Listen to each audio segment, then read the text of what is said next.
नमस्ते दोस्तों, आज की क्लास में आपका स्वागत है। हम हिंदी साहित्य के क्वेश्चन आंसर कर रहे थे। ये रीतिकाल के 2 पार्ट पहले दे चुके हैं, अब आगे वाला पार्ट है। तो चलिए इसी के साथ क्लास की शुरुआत करते हैं।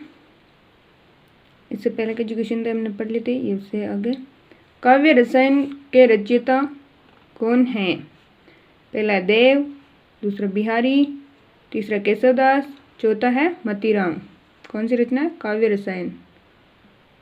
तो क्या होगा इसका सही आंसर? इसका सही आंसर होगा देव। अगला क्वेश्चन है, निम्नलिखित में से कौन सी भूषण की रचना नहीं है? मतलब 3 है और 1 नहीं है। जो नहीं है उसको पहचानिए। पहली है शिवा बावनी, दूसरा है रत्न बावनी, तीसरे है शिवराज भूषण और चौथा छत्रसाल दशक। तो इसमें से 3 रचनाएं शिवाजी की है। शिवा बावनी ये किन की है? सॉरी, शिवाजी की है, भूषण की है। शिवा बावनी किन की है? भूषण कवि की है।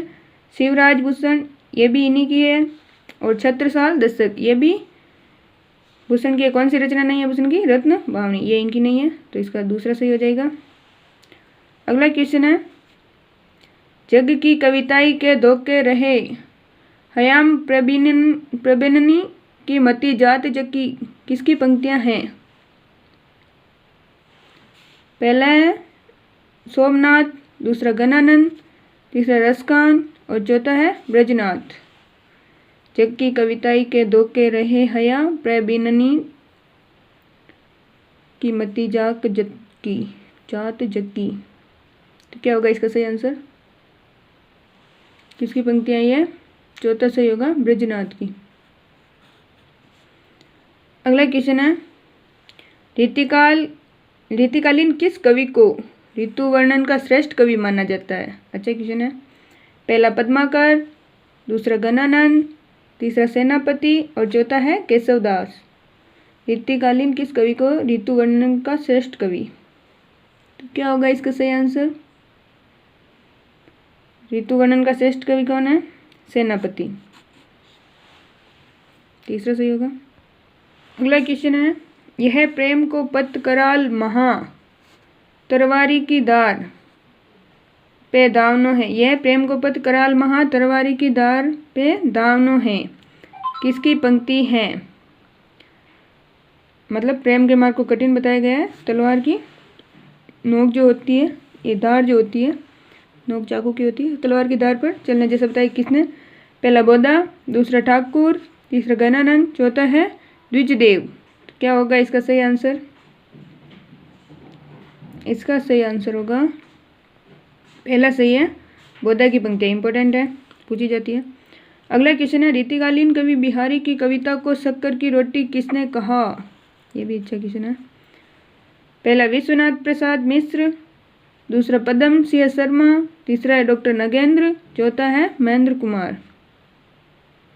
बिहारी की कविता या बिहारी सच्चाई को शक्कर की रोटी, शक्कर या मिश्री किसने कहा?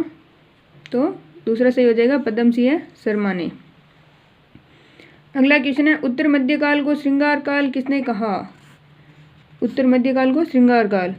पहला विश्वनाथ प्रसाद मिश्र, दूसरा रामचंद्र शुक्ल, तीसरा है राम कुमार वर्मा और चौथा है हजारी प्रसाद द्विवेदी। तो उत्तर मध्यकाल को श्रृंगार काल किसने कहा? किसी को आता हो तो बताएं कमेंट करके। क्या सही हो जाएगा इसका? पहला सही हो जाएगा, विश्वनाथ प्रसाद मिश्र ने कहा। अगला क्वेश्चन है, प्रबंध काव्य को वनस्थली और मुक्तक को गुलदस्ता किसने कहा? प्रबंध काव्य को क्या कहा? वनस्थली और मुक्तक को गुलदस्ता किसने कहा? ये बताना है। पहला नगेंद्र, दूसरा हजारी प्रसाद द्विवेदी, तीसरा रामचंद्र शुक्ल और चौथा है नंद दुलारे वाजपेयी। तो क्या होगा इसका सही आंसर? इसका सही आंसर होगा रामचंद्र शुक्ल, इंपॉर्टेंट है। अगला क्वेश्चन है, अमीय हलाहल मद बरे श्वेत श्याम रत्नार किसकी पंक्ति है? पहला सोमनाथ, दूसरा रसलीन, तीसरा पद्माकर और चौथा है बिहारी। तो क्या सही होगा? अमीय हलाल मद बरे श्वेत श्याम रत्नार किसकी पंक्ति है? दूसरा सही हो जाएगा रसलीन की। अगला क्वेश्चन है, रस पीयूष निधि के रचनाकार हैं। पहला आचार्य सोमनाथ, दूसरा चिंतामणि, तीसरा मतीराम, चौथा है देव। तो रस पीयूष निधि के रचनाकार कौन है? इसका पहला सही हो जाएगा आचार्य सोमनाथ। अगला क्वेश्चन है, प्रेम मार्ग का ऐसा प्रवीण और धीर प्रतीक तथा जबादानी का ऐसा दावा रखने वाला ब्रज भाषा का दूसरा कवि नहीं हुआ। आचार्य शुक्ल का उक्त कथन किस रीतिकालीन कवि के विषय में है? कथन किसका है? आचार्य शुक्ल का।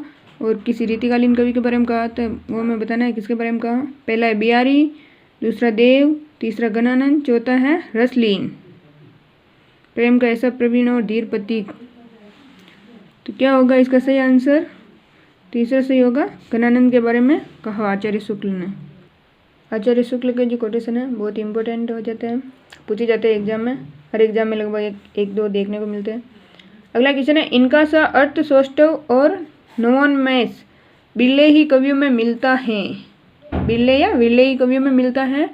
रीतिकाल के कवियों में ये बड़े ही प्रगल्भ और प्रतिभा संपन्न कवि थे। शुक्ल जी का उक्त कथन किस कवि के संबंध में है?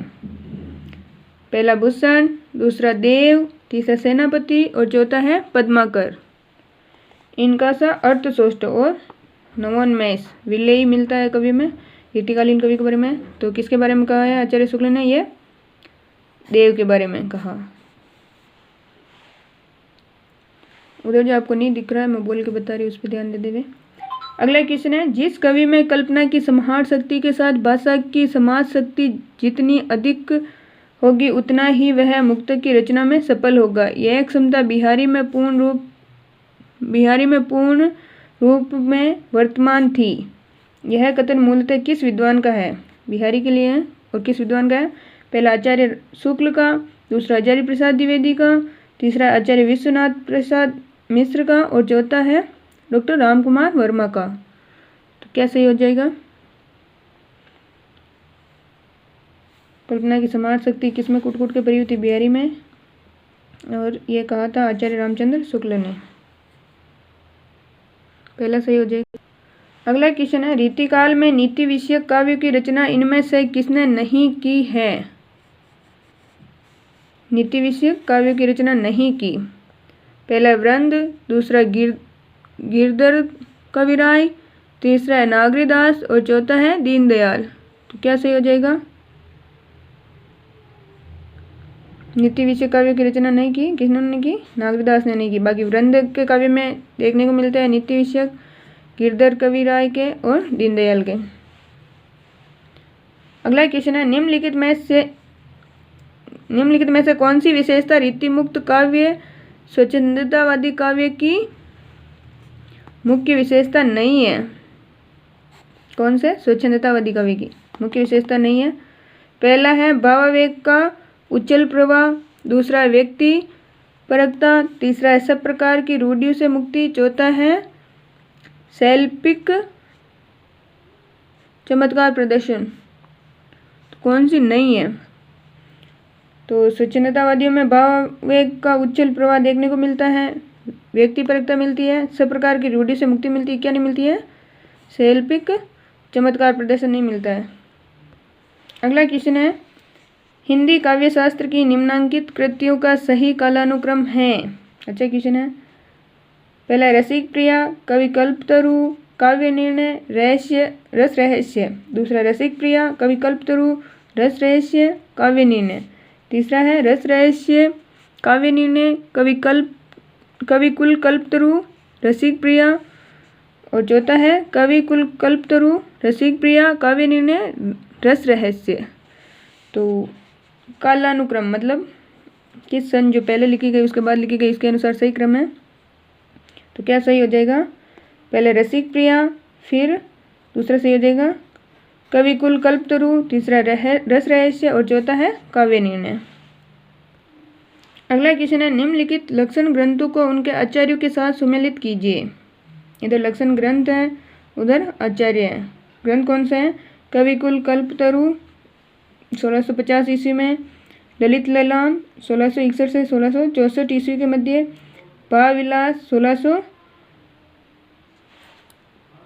89 ईस्वी और काव्यानी ने 1746 ईस्वी। इधर लेखक है मतीराम, भिखारीदास, महाराज जसवंत सिंह, चिंतामणि देव। तो मिलान करना है कौन सी किसकी कृति है। तो कवि कल्पतरु किनकी है, कवि कल्पतरु किनकी है, चिंतामणि की।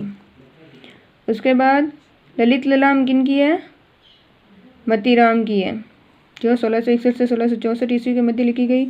भावविलास किनकी कृति है, देव की है। और काव्य निर्णय किनकी है, भिखारीदास की है। पहले में चौथा सही है, तो इसके हिसाब से कौन सा सही हो जाएगा।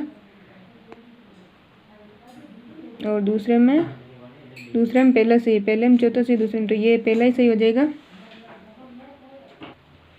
किसने निम्नलिखित काव्य ग्रंथ को उनके कवियों के साथ सम्मिलित कीजिए। इधर ग्रंथ है, उधर कवि है।